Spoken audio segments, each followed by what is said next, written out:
Welcome back, everybody, to Niners Now. I'm your host, Brady Grustas, at Grustas Brady on X. You can follow me there. And it's Broncos week. So today on Niners Now, we'll be previewing both the joint practice and the preseason game and go over all the best matchups to watch. And stick around until later in the show because we've got some breaking NFL news, we've got some 49ers news, and we've even got some trade proposals right at the end, so stick around. But before we begin, go ahead and subscribe down below, leave a like, leave a comment, and let's get into it. So what are the best matchups to watch when the Broncos come to town on Thursday, which is when you should be seeing this video, for joint practice, and Saturday night for preseason week 1? Well, my eyes immediately go to the offense. I think the Niners receivers versus the Broncos corners is the matchup I am easily most excited to watch. What can Ricky Pearsall do going up against the reigning defensive player of the year, Pat Surtain? Sean Payton has already said that he's playing the starters on Saturday. Can Ricky win that matchup against Surtain? We'll have to see. And at the other starting corner spots, you've got Riley Moss, who's pretty solid, and their first-round pick, Jahdae Barron from Texas. How will Demarcus Robinson and Russell Gage do against those guys? Jahdae Barron versus Russell Gage, can I just say, might be my favorite matchup in this whole episode. Those two are both twitchy, they're both quick, and they're both explosive. I think that'll be a really fun test for the rookie and for Gage trying to make this 53-man roster. And you know, the Broncos also have some interesting depth corners as well. They've got Jaquan McMillan, Chris Abrams-Draine, and Damari Mathis. I really want to see the depth receivers like Jordan Watkins and Robbie Chosen and Tariq Owens show out and do well against this deep cornerback room. The receivers have been impressive so far in camp, but the Broncos have a better corner room than the Niners do at this point, so it'll definitely be an increase in competition. Now, the next matchup we got to keep an eye on is all the familiar faces. This Broncos squad has quite a few former 49ers making their return to Levi's. You've got Dre Greenlaw, Talanoa Hufanga, Mike McGlinchey, DJ Jones, even Trent Sherfield is on this Broncos team. And aside from Sherfield, all of those guys are starters with Denver. And I think that they'll be pretty excited to come back to their old stomping grounds. Greenlaw and Hufanga versus Kittle and McCaffrey was a spicy matchup when they were all teammates in San Francisco, and it remains a spicy matchup on Thursday. I'm very excited to see those guys go at it. Meanwhile, Mike McGlinchey in the trenches gets to face Nick Bosa, Mykel Williams, and Bryce Huff. And I'm excited for DJ Jones versus Ben Barch and Dominic Pooney, and I suppose Jake Brendel as well. We know exactly how good these Denver veterans are based on their time in San Francisco, and I think they'll be really good benchmarks for how the new additions to the team are doing. Like if Mykel Williams can beat Mike McGlinchey a whole bunch, I think that's a really, really good sign. And, you know, if Ben Barch can hold up against DJ Jones, that'll make me feel a whole lot better. Speaking of DJ Jones, I want to see how the entire Broncos defensive line does against the Niners offensive line, especially the starters. I'm really watching the starters in this matchup because the Broncos defense is stacked. They've got Nick Bonito and Zach Allen leading the way. Allen just signed a massive contract. But DJ Jones, John Franklin Myers, and Jonathan Cooper are all solid players as well. And this Niners O-line is going to have their hands full. If they can impress and if they can block well against a talented unit like Denver's, I'd be very excited going into the season because if you can block the Broncos, you can probably block most teams in the NFL. In particular, watch out for Colton McKivitz versus Zach Allen, Nick Bonito, and Jonathan Cooper, whoever they decide to line up against McKivitz. And what about the Niners linebackers versus the Broncos running backs? The Niners have a lot of question marks at linebacker, but there's clearly talent in that room. Warner, obviously the best in football. You've got D. Winters, who's had a phenomenal camp. And Luke Gifford is leading the third linebacker competition. But behind them, you've still got Curtis Robinson, who's back healthy. Nick Martin and Chaz Surratt are really nice athletes. And Tatum Bethune, Jalen Graham, and Stone Blanton have each had their impressive moments in camp so far. The Broncos are deep at running back too, though. They added R.J. Harvey in the second round this year out of UCF, I believe, and he's got some real explosiveness. Are any of our linebackers going to have the speed to keep up with Harvey? I mean, maybe D. Winters, maybe Fred Warner, but Harvey's quick, man. They also signed J.K. Dobbins from the rival LA Chargers in the offseason, and Dobbins just had a really nice year for the Chargers. This is a sneaky good addition for Denver. And behind those two starting caliber guys, you've got Audric Estime and Jaleel McLaughlin, who are both guys who got some legit NFL snaps last year. This is going to be a tough test for the linebacker room. What matchups are you most looking forward to this weekend, though? Drop a comment below and let me know who and what you're keeping your eye on.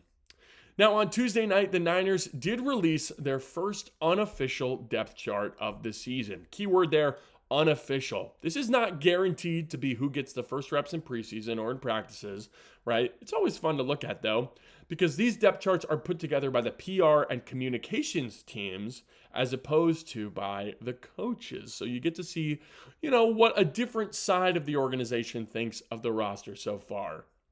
This first version of the unofficial depth chart doesn't have a ton of surprises. Most of the positions are pretty much what you'd expect, but I do want to call attention to some of the more interesting rankings here.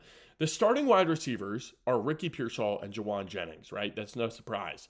But behind those two, all four of Jacob Cowan, Russell Gage, Demarcus Robinson, and Jordan Watkins are listed as second string. All four of them are listed as second string.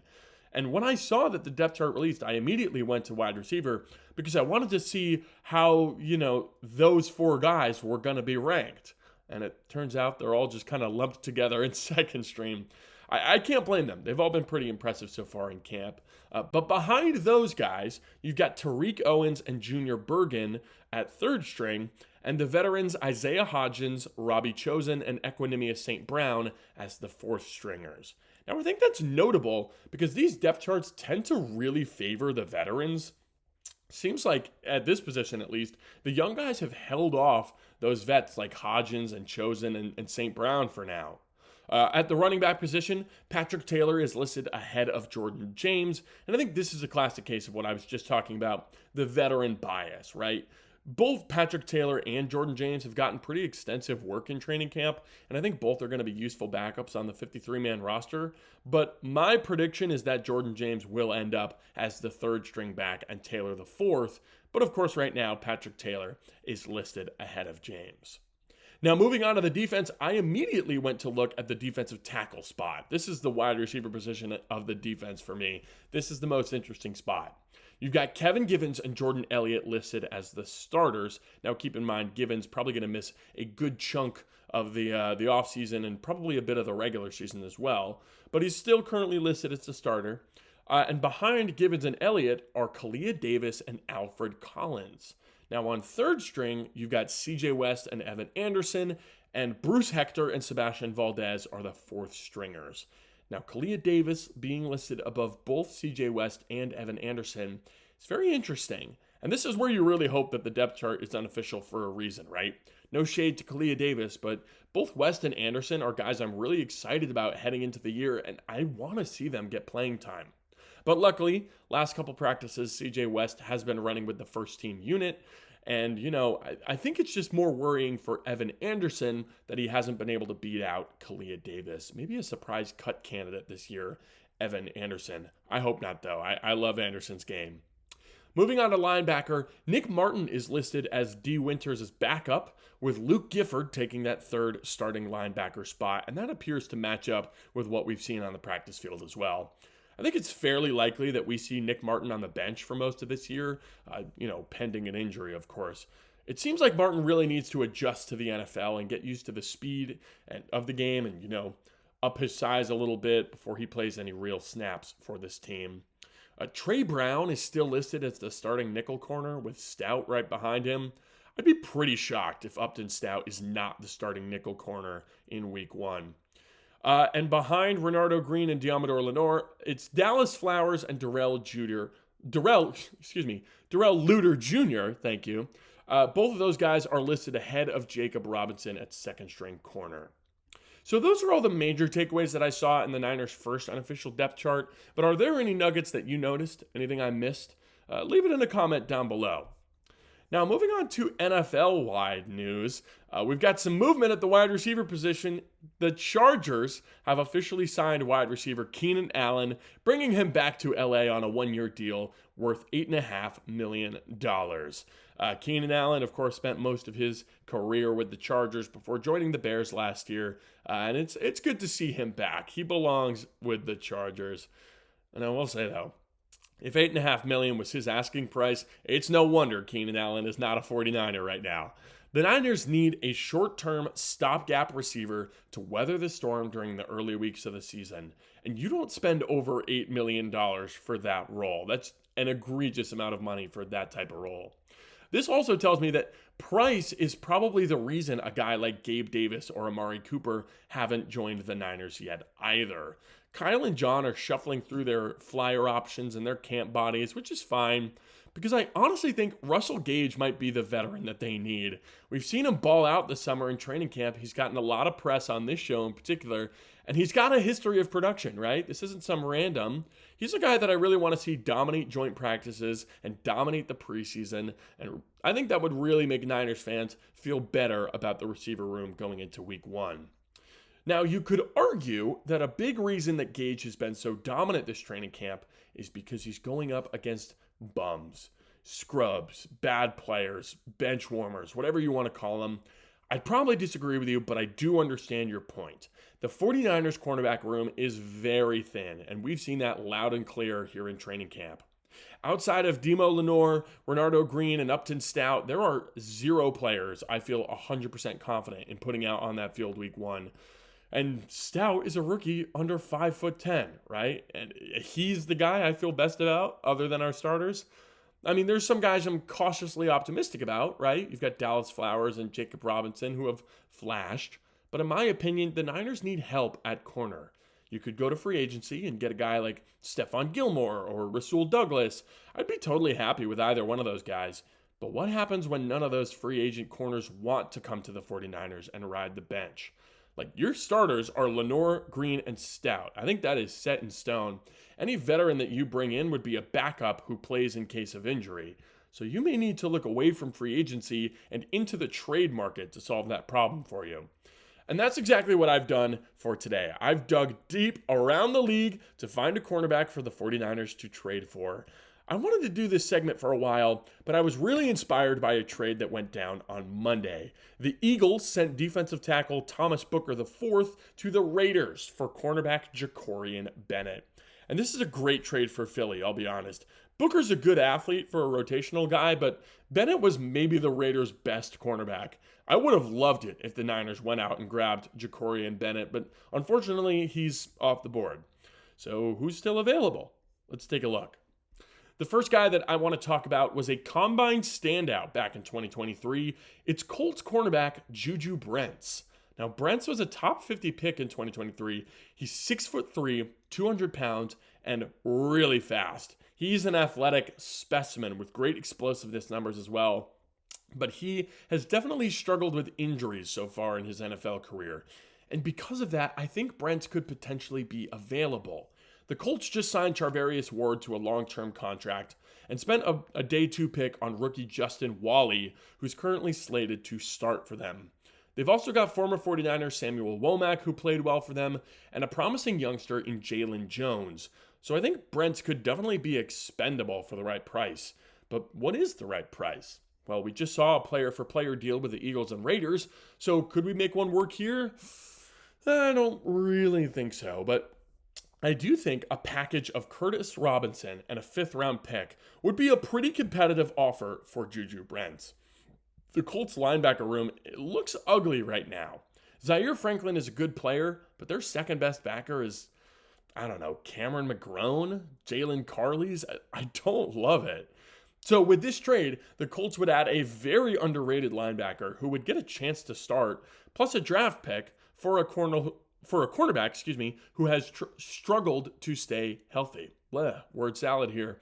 And for the Niners, they clear up a crowded linebacker room and they move a day 3 pick for a former day 2 pick with better athletic upside than any other cornerback on the roster. I mean, you wouldn't need Brents to start. You just need him to continue to develop under Robert Saleh. And I can't lie, a 6'3" corner in this system would be awesome. Yeah, the injury concerns are there, but this is the kind of flyer that I'd be okay with taking during the roster cutdown period. Now, the next guy on my list is Chidobe Awuzie from the Ravens. Baltimore has their starting three, right? They've got Nate Wiggins, Jair Alexander, and Marlon Humphrey. But Awuzie looks like the first man off the bench, which is the exact role I'm trying to fill for the Niners. Awuzie is a veteran with a ton of starting experience. Most recently, he started half the season with Tennessee last year. I wouldn't call him a phenomenal player anymore, but he's definitely a good CB4. Behind him, the Ravens have a ton of youth, with Jalen Armour-Davis, Robert Longerbeam, TJ Tampa, and Bilal Koneh, who the Niners actually had a pre-draft visit with. None of these guys are very experienced, so maybe the Ravens would opt to keep Awuzie and offer up one of those four young guys instead, but my favorite option for the Niners definitely would be Awuzie. So what would it take? Well, a fifth rounder would be about what I'd want to offer, but what if the Niners go the player route? How about a guy like Evan Anderson? If the unofficial depth chart is to be believed, Anderson is a little bit buried right now in the defensive tackle room, and the Ravens could use some better depth behind Nnamdi Madubuike and Travis Jones. Anderson's young, he showed some flashes last year, and he comes with cheap team control considering he's an exclusive rights free agent. That would mean the Ravens would be allowed to negotiate with him and offer a tender, which would prevent any other team from negotiating with him. It's a nice deal that a lot of these undrafted guys tend to get once they are, early in their NFL careers. Now, Awuzie is better than Anderson right now, but he's already 30 and he's on a one-year contract. Personally, I'd be sad to see Anderson go, but the Niners need a guy just like Chidobe Awuzie on the team. Although I did kind of like TJ Tampa and Bilal Koneh coming out of the draft, so if it's one of those two instead, I could certainly be convinced. Either way, Evan Anderson for one of these depth cornerbacks on the Ravens roster seems like it could be a win-win trade. Now let's switch gears again and go after another young guy who plays quarterback for a very trade-happy organization, the Cowboys. My next trade target is Kalen Carson, who was a fifth-round pick for Dallas in the 2024 draft. Carson was a big, physical press corner coming out of Wake Forest, and a lot of people thought he could be a candidate for San Francisco. They opted for Renardo Green instead. Thank goodness, loving Renardo Green. But those two have some similarities when it comes to their play style. Carson could be a really nice fit. He has the talent, plus the physicality and the press ability that, the Niners have really focused on the past couple years. Now, there are a few major issues here with Kalen Carson, and namely injuries. Carson hyperextended his knee about a week ago in practice, and he's projected to miss 3 to 5 more weeks with that injury. He also missed most of last year with a shoulder injury. The rest of the Cowboys cornerback room is very talented, which is partially why I think Carson could be a great target and maybe expendable. But the room is very injured outside of Carson as well. Trayvon Diggs, Savon Ravel, and Josh Butler are all dealing with injuries at corner as well. If the Cowboys are able to get healthier as preseason goes along and they feel good about rookie Savon Ravel and their new addition Kaiir Elam, I think the Niners could trade a day 3 pick for Kalen Carson, either a 5th or a 6th rounder. But obviously, if the injuries are still bugging these cornerbacks, then I don't think Carson would be available for trade. I also don't think the Cowboys would be super interested in guys that the Niners would be willing to trade. I don't think they'd be in on Curtis Robinson or an Evan Anderson. I just don't think a player-for-player trade would work here with Dallas. But I've got one more trade target at cornerback now, and it's Bryce Hall of the Tampa Bay Buccaneers. Hall's a 6'1" corner with experience playing in the slot and on the outside. He signed with the Bucs last year, but he spent most of his career with Robert Saleh and the Jets. Hall actually started every game of Saleh's first year in New York, which was 2021, and played pretty well, honestly. Now, unfortunately for Hall, the Jets went out and added DJ Reed and Sauce Gardner the next year, pushing Hall to the bench and eventually out of New York. He's played sparingly since that 2021 season, only starting 2 games since then. And in Tampa, he seems to be on the outside looking in. The Bucs have their starters in Zion McCollum and Jamel Dean, and they just added 2 super talented rookies, Benjamin Morrison from Notre Dame and Jacob Parrish from Kansas State. Both guys I really liked coming out of college. So at best, Bryce Hall is the 5th corner on the Bucs roster. But I think he could compete for the 49ers, especially given he's got that scheme familiarity with Saleh. So what would a trade package for Hall look like? In all honesty, it would probably be some sort of late round pick swap. Maybe a 6th in exchange for Hall and a 7th. I think his value is quite low right now.